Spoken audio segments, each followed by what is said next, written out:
Mes chers compatriotes, au seuil de l'année 2018, je voudrais, au nom de mon parti l'ANC et en mon nom personnel, adresser à chacun de vous et à vos familles respectives mes vœux ardents de santé, de succès et de prospérité.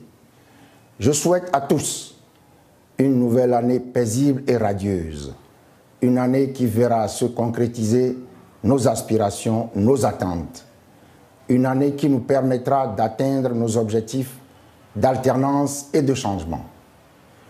Que Dieu Tout-Puissant nous protège, nous guide et nous donne la force et le courage de vaincre tous les obstacles dressés sur notre chemin. Le chemin de la liberté, le chemin de la victoire du peuple togolais souverain. Mon engagement personnel et celui de mon parti, l'ANC, s'inscrivent résolument dans ce sens.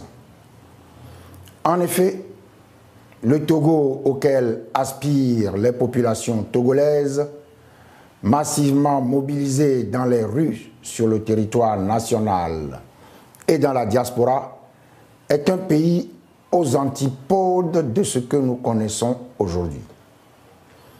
Une fois notre pays, le Togo, libéré des griffes de la dictature, jamais plus personne ne peut le replonger dans les abîmes abjects du népotisme, de la division, du tribalisme, du pillage des ressources nationales. Celui qui s'y risquerait verrait indubitablement dresser contre lui toutes les populations, toutes ethnies confondues. Nous voulons rassurer et protéger les populations civiles. Nous voulons rassurer et protéger les forces de défense et de sécurité. Nous voulons restaurer la confiance entre des populations d'origines différentes qui vivent en communauté depuis des générations. Pour moi, c'est une profession de foi. Avec l'alternance et le changement, le tribalisme sous toutes ses formes sera combattu et éradiqué. J'ai pris et je réitère à ce sujet des engagements très clairs qui constituent pour moi un défi personnel.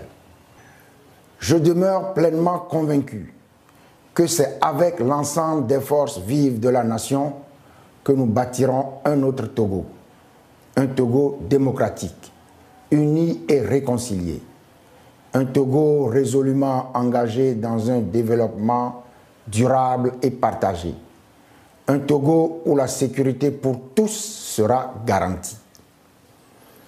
Togolaises, Togolais, le mouvement de libération de notre pays que nous nous sommes employés à impulser à travers nos actions de sensibilisation, de formation, d'information et d'éveil des consciences est entré dans une phase décisive au cours des derniers mois et ne cesse de s'amplifier par une mobilisation générale des populations à Lomé et dans plusieurs villes de l'intérieur du pays, ainsi qu'à l'étranger, à l'appel du regroupement des 14 partis politiques de l'opposition.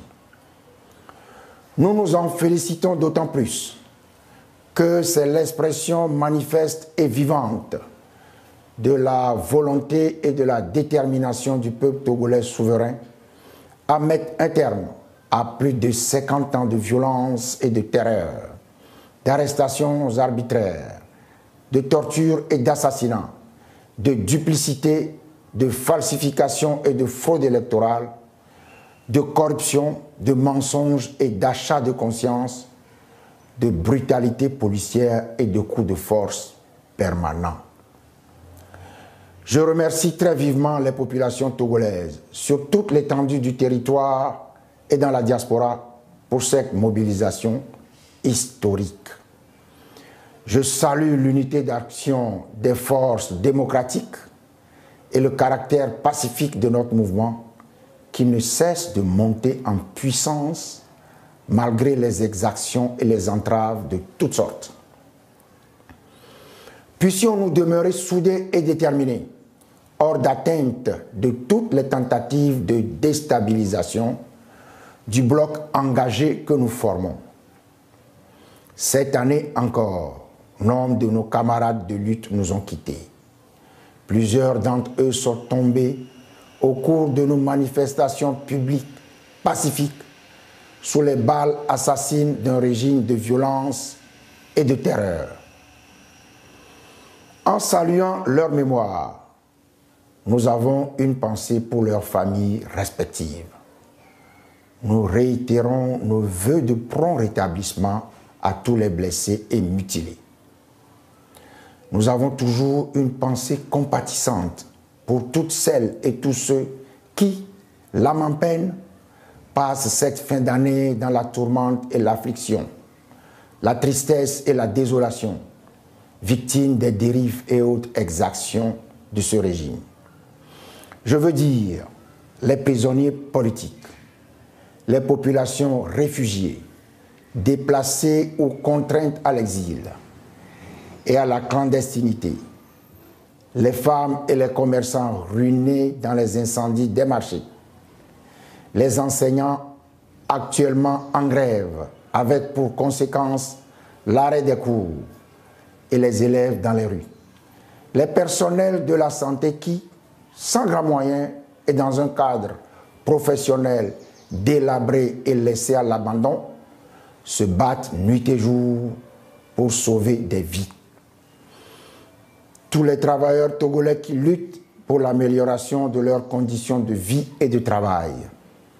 La jeunesse en détresse, sans emploi et sans perspective, exposée à toutes les tentations et à tous les dangers d'un monde en désarroi.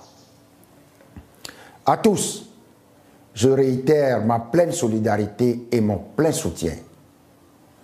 Mes chers compatriotes, l'ampleur de la mobilisation de tous a montré la profondeur de la crise togolaise et contraint la communauté internationale à s'impliquer et à s'investir pour la recherche d'une issue juste et durable à cette crise.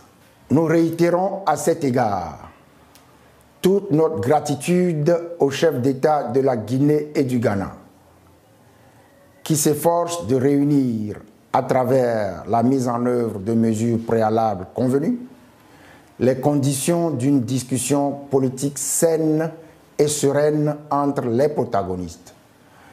Nous les exhortons à poursuivre leurs bons offices afin d'assurer la nécessaire médiation qui est une véritable sortie de crise au Togo. C'est le lieu de dénoncer et de condamner avec force les pressions des autorités togolaises visant à écarter toute médiation, notamment la médiation ghanéenne en cours. C'est également le lieu de dénoncer et de condamner fermement les manœuvres du pouvoir RPT UNIR visant à banaliser cette crise en travestissant les conclusions du dernier sommet de la CEDEAO à Abuja sur la question et en cherchant à torpiller les discussions politiques attendues, notamment par des annonces importunes et provocantes. C'est enfin le lieu de dénoncer et de rejeter catégoriquement les manigances du gouvernement pour tenter d'imposer une pléthore de participants de paille à la solde du pouvoir et missionnés pour noyer les discussions en les transformant, comme par le passé, en une mascarade où le pouvoir RPT UNIR est juge et partie. Nous voulons être clairs. Les deux seuls partis à la crise togolaise, appelés à prendre part aux discussions politiques attendues sous la médiation des pays mandatés par la CEDEAO sont le pouvoir RPT UNIR d'une part et notre regroupement des 14 partis politiques de l'opposition d'autre part. Il revient à chacune des deux parties de constituer librement sa délégation suivant la taille convenue. Aucun participant n'est admis s'il n'appartient à l'une des deux délégations.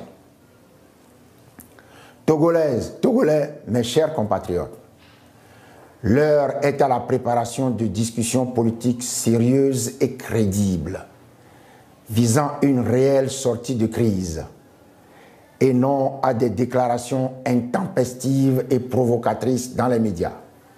À cet égard, nous attendons tous l'achèvement des mesures d'apaisement, notamment la libération des personnes injustement détenues dans la sordide affaire des incendies des marchés de Lomé et de Kara, pour démarrer les travaux préparatoires des discussions politiques annoncées. L'heure est à la réflexion pour opérer le sursaut patriotique qui sortira le Togo de l'ornière. L'heure n'est point à des campagnes médiatiques engagées à grands frais et ruineuses pour les dépenses publiques, avec l'importation de plusieurs dizaines de journalistes étrangers grassement payés pour tenter de raboter l'image désastreuse et insoutenable d'un régime irrémédiablement rejeté par les populations. L'heure est aux mesures courageuses, concrètes et adéquates visant l'alternance et le changement auquel aspire le peuple togolais, et non à des spéculations indécentes et vaines sur la rue, les urnes, la Constitution et même la démocratie, du reste vide de tout sens pour le régime RPT UNIR. En l'occurrence, lorsque M. Faure Gnassingbé prétend que les élections se gagnent dans les urnes, il faudra qu'il dise dans combien d'urnes et dans quelles urnes si, en 2005, il a dû massacrer 500 personnes avant de se proclamer vainqueur. Si, en 2010, il a fait saisir par la gendarmerie tous les procès-verbaux du candidat Jean-Pierre Fabre avant de se proclamer vainqueur.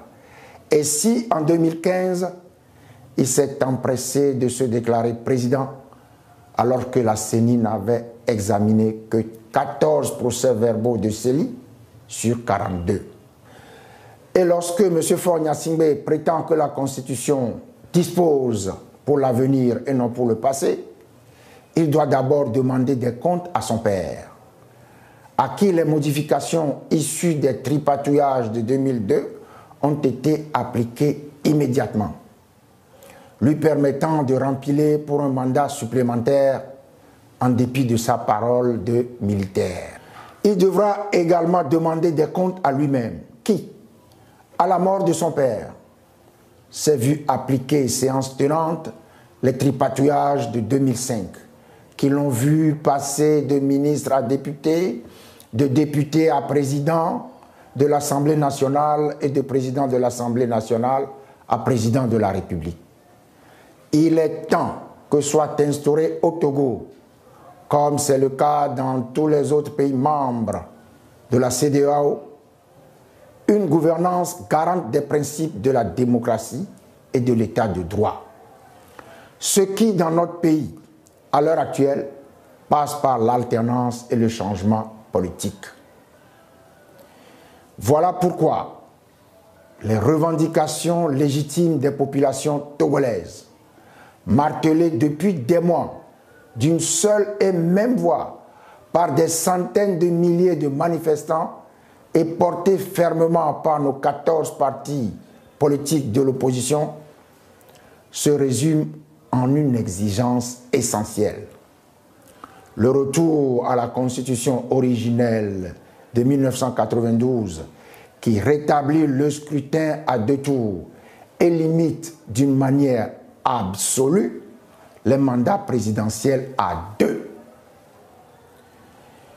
Une fois encore, je demande solennellement au chef de l'État de prendre la pleine mesure des aspirations du peuple togolais souverain et d'y répondre sans louvoyer, sans qu'aucune goutte de sang ne soit plus versée et en tenant compte des appels pressants et répétés de la conférence des évêques du Togo, ainsi que ceux de l'Église évangélique presbytérienne et de l'Église méthodiste du Togo, en faveur et en soutien des revendications légitimes du peuple togolais.